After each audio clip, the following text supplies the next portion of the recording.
High everyone, welcome to one word everyday again. So আজকে আমরা আবারও শিখব নতুন 5টা সেন্টেন্স যেগুলো ইউজ করলে আমাদের লাইফে, ডেইলি লাইফে ইংরেজি বলাটা অনেক সহজ হয়ে যাবে। প্রথম সেন্টেন্স, আমরা মানুষকে বলি না এই 1 মিনিট অপেক্ষা করো, 10 সেকেন্ড অপেক্ষা করো, আমরা এভাবে বলতে পারি hold on a minute, hold on 10 second. So 10 second অপেক্ষা করো বা 1 মিনিট অপেক্ষা করো।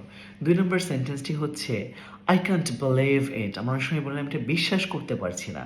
ঠিক এই বাক্যটির ইংরেজি হচ্ছে আই ক্যান্ট বিলিভ ইট।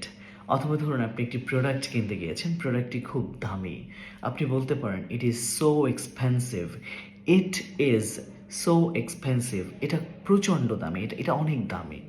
অথবা ধরুন আপনি একটি মজার জিনিস দেখতে পেয়েছেন, একটা আপনার কাছে খুব মজা লাগছে বিষয়টি দেখতে, আপনি বলতে পারেন দ্যাট ইজ সো ফানি, এটা প্রচুর মজার, দ্যাট ইজ সো ফানি, এটা অনেক মজার। 5 নম্বর সেন্টেন্সটি হচ্ছে আপনি কাউকে উপদেশ দিচ্ছেন, don't be silly, hey don't be silly, বোকামো করো না।